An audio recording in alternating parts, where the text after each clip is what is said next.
Hey, what's up, good people? How you doing? Welcome back to Stock Up with Larry Jones. We're going to get into it, right into it. We're going to talk about the market. Palantir just had their earnings. We're going to play that. Tom Lee just came out with an announcement. He's shifting what he thinks for going into summer as far as what the market is due. I disagree with him. I'm going to play that. And we're just going to get into the overall market as it pertains to your money. Remember, anything I say is not a suggestion for you to buy, hold, or sell. I'm just telling you what I see and what I think. Okay, let's get right into it. We had another whopper of the day. Ever since the FOMC meeting with that fake out fade, look at what happened.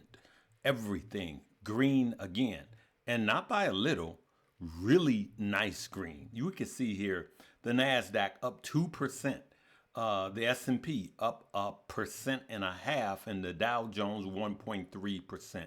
We're talking really, really, really big numbers. And for the week, we could see that we're all green. The stock market keeps hitting new highs. For the week, the NASDAQ is up 1,000 points. Let's go straight to the month. We could see that the NASDAQ is still a little down. The Dow and the S&P are doing well. What are we looking at as it pertains to our money? Right? Now, I'm going to play you one little short clip of this woman that was on CNBC. I'm going to play Tom Lee also. But she thinks that the Fed will not raise interest rates at all. She's actually hawkish. And she says that she's actually probably looking at a rate cut. Pay attention to this. Thank you. So it's interesting because everybody's in a tizzy thinking that Kevin Warsh is going to raise rates. You think that there's nothing happening, and you're actually positioning. You're looking forward to next year, and your base case is a cut. Yes, we are thinking that at Morgan Stanley. So I would say that everyone's talking about, this raise. We don't think that's going to happen this year. We think it will stay pretty neutral.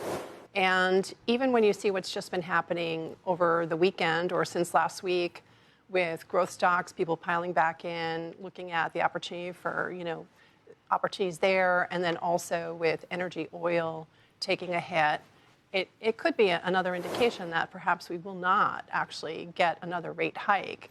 So now, what I'm going to do is play you Tom Lee, and then I'm going to comment right behind that. You shook me because you said that we could have, before ending the year much higher, that we could have what was the drawdown? You said I could have gotten to a 6 handle on the S&P based on the numbers you were talking about. Yeah, something that'll feel like a bear market, 10% kind of drawdown. That's what you thought. It was not a good month for July, and you said that it was, even for what you were expecting, it was not as positive as you were thinking. But the averages didn't do that. There was a day where the Dow went down 1250. Who knows what's going? That was an AI unwind for that hedge fund to explain it. Doesn't matter what caused it. It did get down, 7,200, nowhere near 6. No. So he expected it in July. I expected it later, between August and October, which I'm still sticking with, but not as much. Okay, so let's continue. Maybe 73. How low did I'm just off the top of my head. Is that enough now? Well, I think August is a month to recover how June and July have been sort of flat months, but earnings estimates have gone up a lot. So the stock market's kind of a coiled spring, and then we had a huge deleveraging, as you're talking about, because of the AI unwind and Korea's policymakers panicking. So I think the markets could actually rebound strongly this month. Like maybe we get to 7,800. This month, the 7,800. Yeah, for the S&P. Is that forecast for the 10% drawdown still intact? Yes. It is? Yeah, so... Can't you take that off the table? Will you do it for me? Say it doesn't have to. No, I'm kidding. So we get to 7,800, maybe a 10% drawdown, and then close the year above 8,000. Yes. Yeah, I think Because as we start to look at 2027, there's a lot of the clouds that are heading this year kind of lift. You know, the SpaceX unlock will be behind us, and the market testing of the new Fed will be behind us. So I think, and then of course there's already been a leverage unwind. So I think 2027 could be one of the best years for the stock market. And you think? All right, so Tom expected it to happen in August, and I don't. I'm sorry, in July. He expected it to happen, the drawdown. I did not, right? I expect it to happen from now until October. Now, he still has a 10% drawdown. We both agree that the year could end higher, all right? And we both believe that 2027 could be setting up to be a good year. Here's what I think, okay? I think, remember, I drew this wedge last week. And as you can see, it was caught in this wedge. And what? Now today, boom, we started. This is not a candle, okay? Right here. We are starting to peak up, right? Now we need to see what's going to happen for the rest of this week. That's what we really need to see, okay?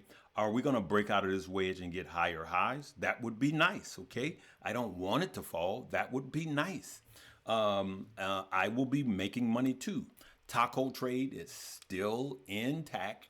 Here we go again, all right? If you bought the dips on the threat and you sold the rips on the reprieve, then the taco trade is real. Let me cut back into Palantir before my closing statement, okay? So we did have Palantir earnings. You know what? I'm just going to play the earnings for you really quick. Palantir's second quarter earnings coming in well above Wall Street consensus, 41 cents adjusted for the second quarter versus the 35-cent estimate. Revenue topping expectations, $1.94 billion, driven in part by its U.S. commercial business, which grew nearly 150% year over year. So that's a higher growth rate than the prior quarter. The defense tech company also raising its full year guidance really across the board. We can actually see Palantir right now is up 14% in the after hours. It is a whopper, okay? You guys know I sold all my Palantir for other reasons. At first I said I would be holding Palantir as long as this president is president. And I shifted for other reasons. And I told you guys that, of course, it's going to go back up, which it is right now. We can see Palantir is going back up, all right? So I did say that I was selling my positions, but I believe it's going to go back up, and it is, right? So guys, the reason for this whole video is there's a lot of confusion right now, and nobody could give you a clear direction on what the market is doing. I played conflicting messages, right? Now the bears turn bulls. That's easy to do when the market is green, and we having all of these green days. I'm going to go out on a limb and say that we are bullish short term, and I mean very short term. I mean weeks, if not week, but I believe weeks, and I believe we're bearish long term, especially when it comes to the NASDAQ and big tech. Remember, one new tweet or announcement from China, they do it faster, cheaper, that type of deal will send it tanking again. Yes, could that be a buying opportunity? Yes. The war not being over, right? Or the Fed talking really, really hawkish. But the biggest thing is midterms. Now, remember that an entire indice could go down and a stock could have bottomed out. An individual stock could have bottomed out before the indice went down. So before the Qs go down, some of these tech stock could bottom out. So you need to be a stock picker. But as far as buying the S&P 500 or the NASDAQ or the Qs or whatever you want to buy as an ETF, I believe that the better buying opportunities for this entire year is still yet to come between now and October. That doesn't mean sell what you have. I'm thankful that I didn't sell anything that I had. I'm thankful that we do have these green days and we keep going up. My portfolio was up 32K the other day and now another 28,000, right? So I'm glad I didn't sell, but the choice is up to you, all right? All I'm saying is I'm not buying a lot of dips right now. I am cashing up. Lastly, congratulations to two of our huge winners. We had a lot of winners today. We got Durkee. Look at that. 35.91 today. Trust the signal. That's what TTS stands for with our proprietary tools that everyone gets. All right. There are no tiers. Everyone gets everything with money moves. And then for Gia, look at that, guys. 27,672. Look at that. That is insane. And 92 cents. $27,672.92. We were just winning this morning in our options trading. And I live trade 3 days a week. We make money. And come and join us, right? Come in, take the class, and come and join. We had first time traders this morning that actually won big also, right? So listen, in closing, I know I said in closing, but the choice is yours. If you on Wednesday were fearful and thinking there are some positions that I was up green that I could have took a little profit on and I didn't, if this was Wednesday, I want you to rewind and look at those positions. Remember, I'm not telling you to sell all your stock. I'm not. You could sell 10% and take profit because professional investors take profit, right? Or you could set stop losses. Of course, they don't work after hours. You could set a trailing stop loss. But look at it now. I only say this when we are green, all right? I don't say it when we are red. We're going to be thankful for all of these green days. Or if you think that the end of the year is going to be green, then don't worry about the red. Just hold off, let it go down, and let it come back up if it's going to come back up. But have more cash to buy the deep dips, okay? Then you will win. All right, stay tuned. If you didn't know by now, my name is Larry Jones. This is Stock Up with Larry Jones. As I get used to being back in the studio, we bring videos like this to you every day. We'll see you tomorrow. Live, love, laugh, and learn.